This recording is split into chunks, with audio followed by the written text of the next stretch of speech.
To discuss this topic, we are joined by Gennady Ryabtsev, an expert in the field of energy. Gennady Leonidovich, hello, thank you for taking the time to join us. Hello. This is a topic that can never be discussed enough, how the problems in Russia's oil refining sector are developing. They keep growing and intensifying. There is some fresh, interesting data and infographics showing that 7 Russian oil refineries, which were hit by long-range strikes, Ukrainian strikes, have completely stopped operations. 11 refineries are partially affected, and more than 50% of the damage still hasn't been repaired. At the legendary Moscow refinery, for example, where that very cap was blown off, satellite images show that the cap is still lying exactly where it fell.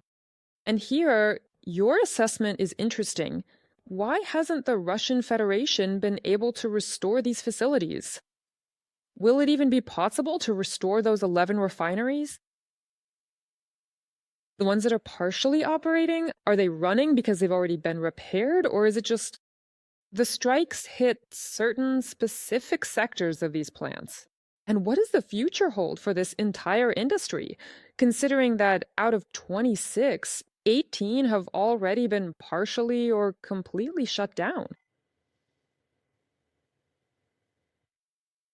To be honest, it's not out of 26, but out of 39. And to be completely accurate, it's out of 80 if we're talking about actual oil refineries and not Chechen samovars. In reality, there are also a large number of small enterprises. There are a few specific facilities on the vast territory of the Russian Federation, but for the most part, they don't currently possess the capability of producing high quality commercial grade products.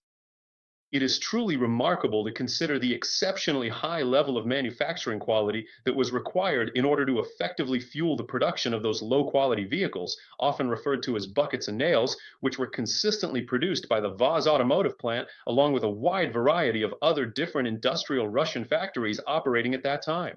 Cars. There have absolutely and definitely been many notable and documented successes in successfully carrying out these specific types of precision strikes. The imposition of political sanctions on the oil refining industry of the Russian Federation. But unfortunately for us, a great misfortune for us, before the war, this industry was only operating at 60% capacity. And the remaining 40%, which could be the significant financial and operational losses that were suffered, will be fully offset and compensated for by the existing installed production capacities that were previously sitting idle and not being utilized. That's why it's very important to continue systematic work in this direction and not stop at what has already been achieved. It is also crucial to direct your attention not only to the major oil refineries, but also to the various strategic oil pumping stations, which are responsible for distributing the crude oil that has been extracted from the vast fields in Siberia among these very same refineries. And then, indeed, the management crisis that has now engulfed the Russian Federation, and that it is already expanding its reach to a wide variety of different industrial sectors, moving well beyond just the traditional processes of oil refining or the extraction of hydrocarbons. It really could potentially escalate into a full scale fuel crisis, which would substantially alleviate the immense pressure on the work of the Ukrainian defense forces across the vast expanse of the entire front line, since gasoline serves as the primary fuel source for Shaheds and diesel fuel is essential for their heavy machinery. These are the heavily mechanized military units of the Russian Federation, and this aviation kerosene is the essential fuel for the strategic military aircraft that constantly bombard our peaceful cities and small villages with these devastating guided bombs, from which every single day our people must suffer. Dozens of Ukrainian civilians are killed. Yes, absolutely. And here's something else interesting. In this context, I'd still like to linger a bit more around the oil refineries, so to speak. What is the main problem? Why is Russia still unable to restore them? Is it a matter of missing parts? Is it the effect of sanctions? Or why is Russia now facing difficulties, considering that this sector is truly one of the main contributors to the country's budget? The main problem is the one I already mentioned. It's a crisis of management. Putin and his clique haven't managed to accomplish anything at all. They started the war to protect Russians and ended up killing hundreds of thousands of Russians. They started the war to protect Donbass and wipe Donbass cities, most of the cities in Donbass, off the face of the earth. They started the war to stop NATO's eastward expansion and ended up increasing the length of the border with NATO several times over. They started the war to make Russia safer, and now Russia is in more danger than it has been since June 22nd, 1941. So, this crisis of management, this inability to do anything at all, a complete and total inability to do anything, where their one and only skill is to destroy, having absolutely nothing to create, but instead to destroy everything that the current leadership within the Kremlin can reach. This is exactly the primary and main reason why this happened. Right here is the actual fuel tank cap that flew off into the air after being struck by a stray Moscow air defense missile. As you can see, it is still lying right here in the exact same spot where it landed. I think it will stay there for a very long time. I think for about 20 years. In 20 years, people will be taking tours to see it, to show that this is where it all started. The fuel crisis in the former Russian Federation. Kazakhstan is currently negotiating with the Russian Federation about processing Russian oil at its own refineries, using its own facilities, and then basically returning the refined product back to Russia. To what extent will this save Russia, considering the whole crisis? What are you talking about? Kazakhstan? Every summer, Kazakhstan bans the export of gasoline because it doesn't have enough of this fuel for itself. That's why no increase in refining? No. Exports from Kazakhstan will save Russia, just like Indian petroleum products won't save them either, because you can blast it all over the media that tankers are coming from India. But if you remember that from India, somewhere out there, somewhere in some ocean, it's slowly making its way, or sailing, I don't know. If it's a Shadow Fleet vessel, then it's probably sailing. Those same 60,000 tons of gasoline. But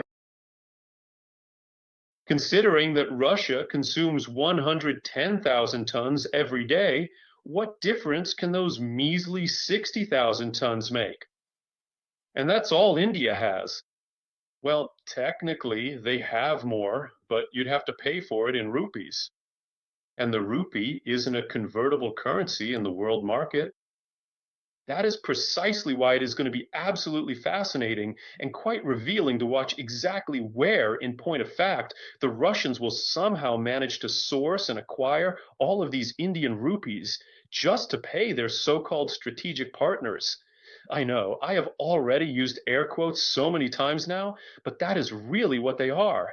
They are partners who are exclusively focused on looking out for their own interests and their own personal gain.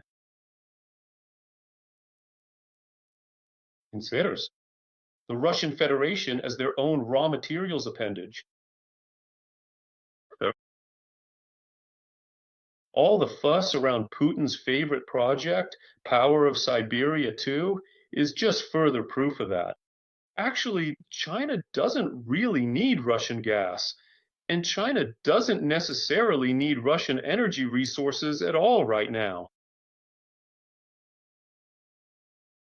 Helpers.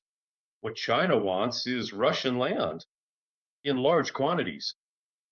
And I think that moving in small groups, slipping across the Russian Chinese border in groups of 1, 2, or 3 million people, I think that in a couple of years, China will become the hegemon not only on its own territory, but also over most of Russia's Trans-Urals region.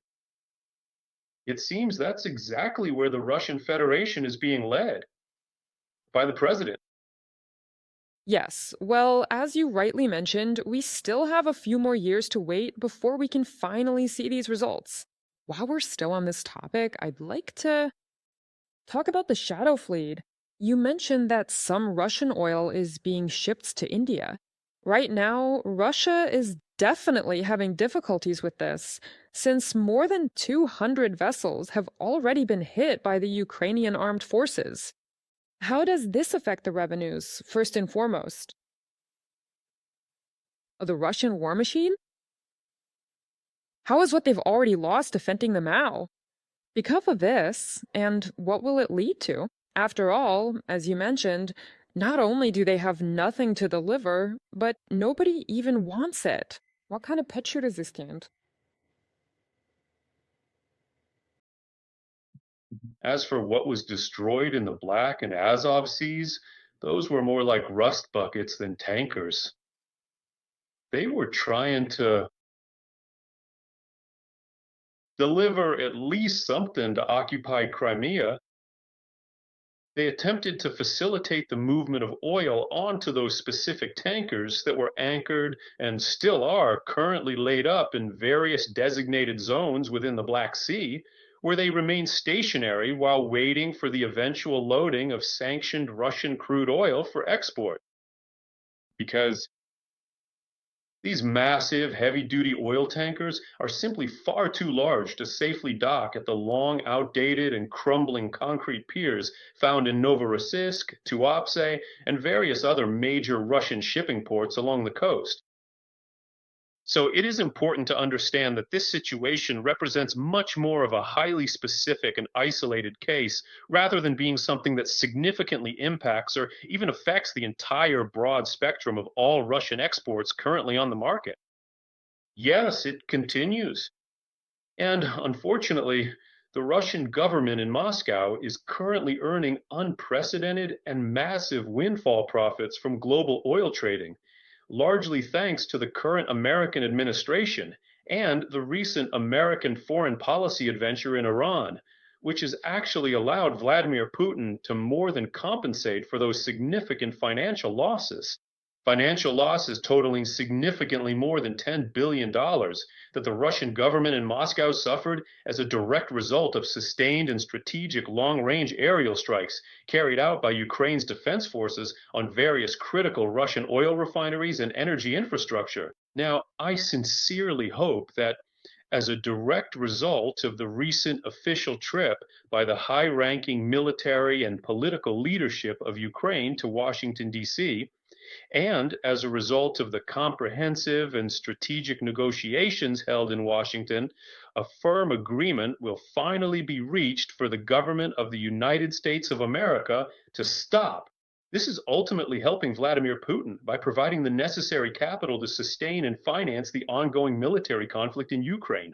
We can see this clearly when judging by the results of the very first vote held on the legislative proposals introduced by Senator Lindsey Graham, which were specifically designed to implement comprehensive economic and diplomatic sanctions against the Russian Federation for its actions. These negotiations between Ukraine and the United States were successful. Yes, absolutely. And of course, there are still some steps ahead before these sanctions are finally brought to light, so to speak.